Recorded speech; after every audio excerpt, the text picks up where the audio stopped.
I hope you're doing good wherever you are, and welcome back to Sophia Live. So, Nairobi woman representative Esther Passaris was at Radio 47 the other day, and during her interview, she made some strong allegations against Embakasi East Member of Parliament Babu Owino. In case you missed that interview, this is what Passaris said. Unaona Babu Owino anataka kuwa party leader wa ODM. Na hii kitu haikuanza sasa. Hii kitu ilianza even before Baba died. Babu was doing so many opinion polls for 6 months before. Alikuwa anataka kupewa cheo, I think it was Park. Alikuwa anataka kupewa chairman of Park. Na Baba akamwambia no.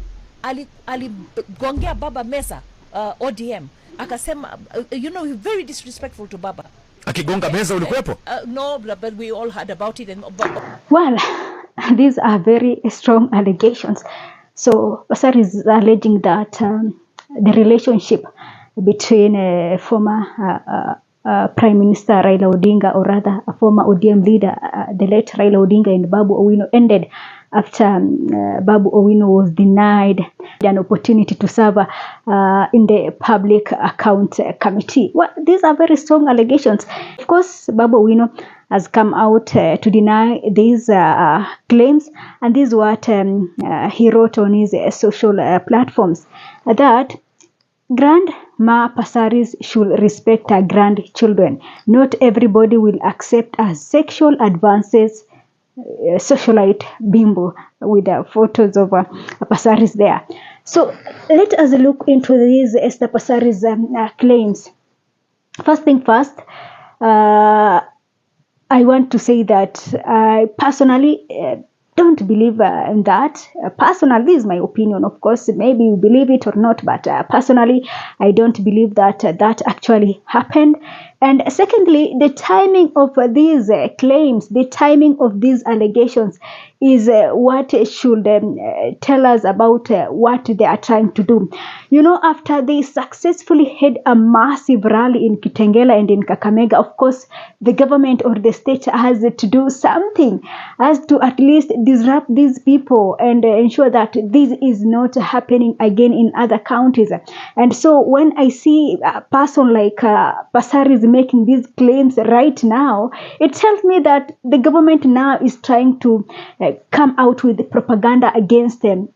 Of course, Babu Owino and Edwin Sifuna, because in that interview, Passaris didn't talk about Babu Owino alone. He also made some allegations against Sifuna, saying that Sifuna is hating Ruto because he was denied a contract, the housing, the affordable housing contract. So Passaris is alleging that Edwin Sifuna hates Ruto because of that. So this is going to happen. I'm telling you that you should be aware that towards election, propaganda are always there and will always be there. Don't think that it is going to be well for Sifuna and Babu Owino. No, a lot is being said. A lot will be said. A lot will be put on social media. And I'm expecting also maybe some private lives of Edwin Sifuna and Babu Owino to be also shared on social media platforms. So, of course, the government is feel threatened by these two, because these are young people who the young people have accepted, who as we speak right now, the young people are ready to listen to them. The young people are listening to them. And we are not talking about young people listening to Sifuna and Babu Owino. We are talking about votes.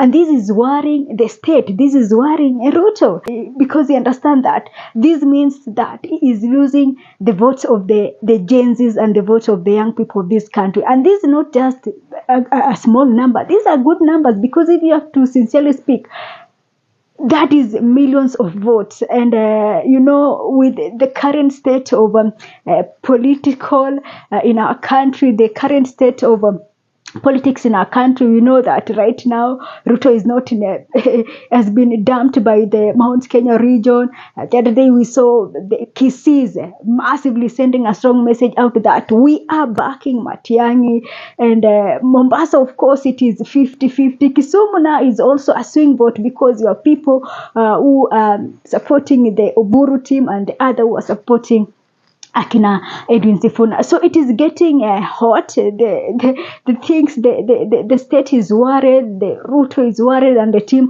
and they will try everything to just mud their name, to just ensure that the young people are rejecting this team and all that. But I don't think that it is going to happen.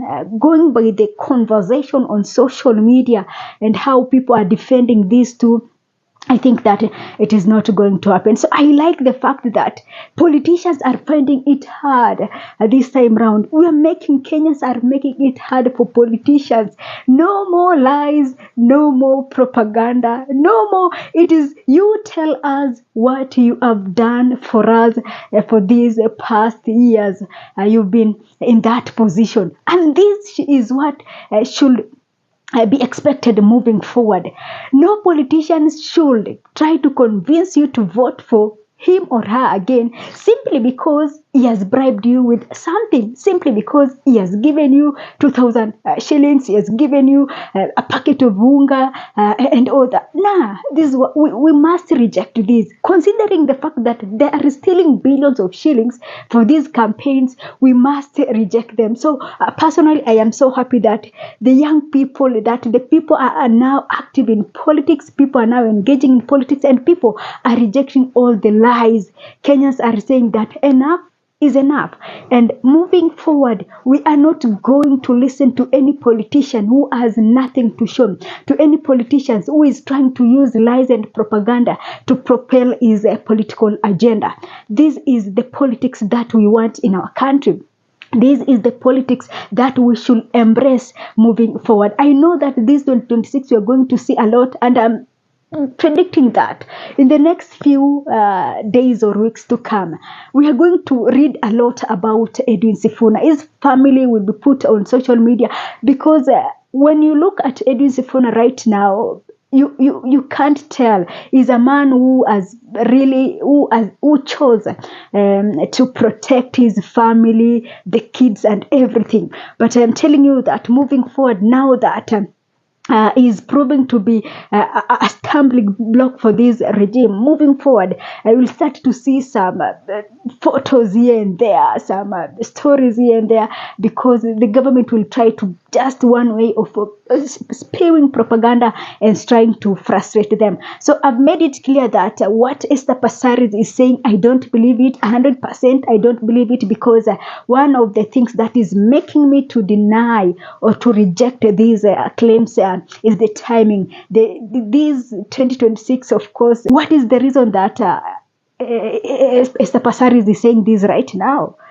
It is because of the political agenda. The agenda is the 2027 agenda. So I am not surprised. I am not surprised because Esther Passaris is a woman, or is a politician who in the past has accepted to be used. These are people who are, during the finance bill, who are trying to say this is a good project, this is a good thing, we should accept it and all that. So I am not shocked that this is coming from Esther Passaris. So a lot will be said, a lot will be put on social media, but Kenyans, our focus is one. Let us get these people out. Let us get these people let us get our vote. I like the fact that the campaign for voter registration is going out. People are sharing their voters card. I like this. I like that we are ready. I like that we are ready to participate in the 2027 election. And in this election, we are ready to get in good people in those positions. So it is over for any politician who think that this time round you are going to tell us lies and propaganda and get voted in. Sorry to tell you that Kenyans are no longer taking in nonsense. Kenyans have learned their lesson, and what Kenyans want right now is to take this country forward, and this can only happen if we get in the right people in those positions. So guys, allow me to end this video here for today. Thanks for watching. This is Sophia Live.